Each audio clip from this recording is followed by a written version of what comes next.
Assalamualaikum warahmatullahi wabarakatuh. Innal hamdalillah nahmaduhu wa nasta'inuhu wa nastaghfiruh. Wa na'udzu billahi min syururi anfusina wa min sayyiati a'malina. May yahdihillahu fala mudilla lahu wa may yudlil fala hadiya lahu. Asyhadu an la ilaha illallah wa la syarika lahu wa asyhadu anna Muhammadan 'abduhu wa rasuluh. Raditu billahi rabban wa salami dinan Muhammadin rasulah. Subhanaka la ilma lana illa ma 'allamtana innaka antal alimul hakim. Amma ba'd. Alhamdulillah, sekali lebih baik Allah, mari kita aturkan rasa syukur kita atas segala limpahan-limpahan dan karunia yang telah diberikan kepada kita. Alhamdulillah, hari ini kita masih diberikan nikmat sehat, nikmat kesempatan, dan yang terpenting apa? Allah memberikan nikmat yang berupa iman dan Islam. Dimana dengan kedua nikmat ini, nikmat iman dan Islam itu kita masih bisa terus mengkondisikan, mentarbiah diri kita untuk memahami tentang nilai-nilai agama Islam, dan kita juga berharap semoga Allah menjadikan kita orang yang istiqomah, orang yang konsisten di dalam keyakinan ini. Salam dan salam semoga tetap melimpahkan junjungan kita Nabi Muhammad SAW pada keluarga, sahabat dan juga kesetiaannya. Anak sekalian, mari kita lanjutkan kembali ta'lim kita. Kalau kita memahami betapa Allah itu sangat peduli dengan nasib kita, maka kita harus ingat betapa Allah itu senantiasa mengingatkan kita. Di dalam surat Ali Imran ayat 102, pesan moral yang selalu disampaikan ketika khatib berdiri di atas mimbar kalimat ya ayyuhalladzina amanu taqullaha haqqa tuqatih wa la tamutunna illa wa antum muslimun. Wahai orang beriman, bertakwalah kalian kepada Allah dengan sebenar-benarnya takwa dan jangan sekali-kali kalian mati melainkan setelah menjadikan kalian orang Islam yang totalitas, orang Islam yang kafah. Ini selaras dengan ayat yang lain dalam surat Al-Baqarah 207. Allah dengan tegas menyatakan, ya ayyuhalladzina amanu udkhulu fis-silmi kaffah wa la tattabi'u khutuwatis syaiton innahu lakum aduwwun mubin. Wahai orang beriman, masuklah kalian ke dalam Islam secara totalitas, secara utuh, dan jangan kamu ikuti jejak langkah setan karena setan itu adalah musuh yang nyata bagi kalian. Mari kita fahami ayat ini ya. Di ayat yang pertama ketika Allah mengingatkan dengan kalimat wahai orang beriman, bertakwalah kalian kepada Allah dan sebenar-benarnya takwa dan jangan sekali kalian mati melainkan menjadikan diri kalian orang Islam yang sebenarnya, mengandung pengertian bahwa kita sebagai orang Islam maka kita harus tahu jati diri kita sebagai seorang muslim. Kita harus memahami kenapa kita harus bersyahadat, kita harus pahami kenapa kita harus menjalankan ibadah sholat, kita harus juga paham mengapa kita harus menunaikan zakat kita, kemudian menjalankan ibadah haji dan seterusnya. Itu ada sebuah tahapan di mana kita akan menjadi hamba yang mutakin, hamba yang setia kepada Allah dan siap diperintahkan oleh Allah kapanpun dan dimanapun. Di dalam surat At-Tahrim ya, Allah sudah memberikan nasihat kepada kita dalam bentuk ya alladzina amanu qu anfusakum wa ahlikum nar. Wahai orang beriman, jagalah dirimu dan keluargamu dari siksa api neraka. Ini mengandung pengertian bahwa ketika kita menjadikan diri kita orang yang taat, yang patuh itu, ya harus dalam kondisi bagaimana ketika kita merawat keluarga kita, kepedulian kita terhadap keluarga kita, terhadap ayahanda kita, ibunda kita, adik-adik dan kakak-kakak kita. Kita coba harus peduli karena kalau kita renungkan kembali perintah ini yang memang senantiasa disampaikan oleh Allah untuk senantiasa kita kuatkan. Karena bahayanya orang yang mengabaikan keluarga, orang yang mengabaikan ayahandanya, ibundanya, adik dan kakaknya, itu ada orang yang tidak peduli dengan keluarga.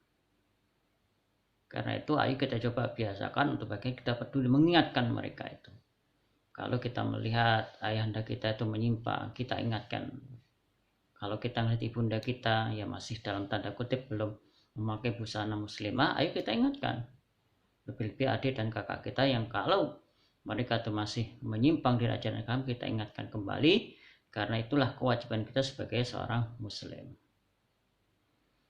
Nah, standarnya apa sih ketika kita mengingatkan mereka? Itu ada standarnya, Al-Quran. Maka ketika Al-Quran memberikan perintah dalam kalimat ya ayyuhalladzina amanu qu anfusakum wa ahlikum nar, itu artinya apa? Mari kita jadikan keluarga-keluarga kita itu ya, diri kita, keluarga kita itu adalah keluarga yang bisa mengamalkan agama Islam itu secara totalitas. Dan itu bukan perkara yang mudah, bukan perkara yang bisa kita lakukan dengan sambil lalu, tidak. Ini harus dikondisikan, ditarbiyah mulai sebuah pemahaman yang benar. Nah, karena itu kalau kita coba melihat betapa kepedulian lembaga kita ya terhadap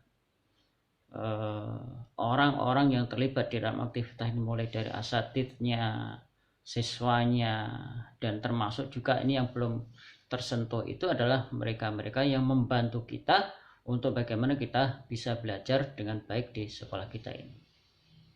Semua peduli dengan mereka ya.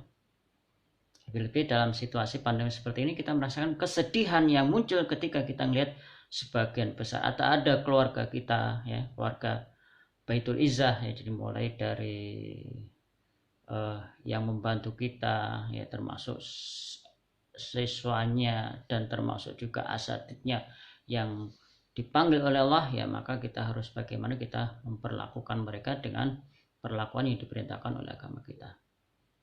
Karena itu menjadi tanggung jawab kita sebagai seorang muslim.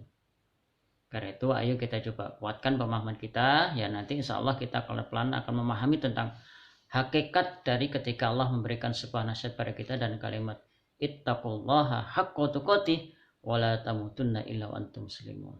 Bertakwalah benar dengan sebenar-benarnya takwa dan jangan sekali-kali kalian mati melainkan ketika kalian sudah menjadikan diri kalian orang yang muttaqin.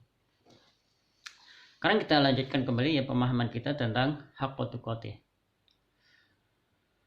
Kalau kita melihat pesan moral ini, ya ini ada sesuatu yang senantiasa diingatkan oleh Allah. Kalau tadi di dalam surat Ali Imran, setiap minggu, setiap Jumat kita selalu diingatkan oleh Allah, maka dalam rentang waktu yang lain Allah selalu memberikan nasihat pada kita, di antaranya ya di dalam surat Tolak ya, dan kalimat-kalimat betapa orang-orang yang muttaqin itu ya akan mendapatkan reward yang mungkin tidak pernah terfikirkan oleh mereka. Wa may yattaqillaha yaj'al lahu yusra. Wa may yattaqillaha yaj'al lahu min amri yusra. Allah akan menjadi segala urusan itu menjadi mudah. Jadi kalau kita menginginkan kemudahan dalam hidup ya, maka biasakan diri kita menjadi orang yang muttaqin. Nah, kemudian di dalam surat Al-Hujurat Allah menyatakan inna akramakum indallahi atqakum. Sesungguhnya orang paling mulia di antara kalian orang yang muttaqin.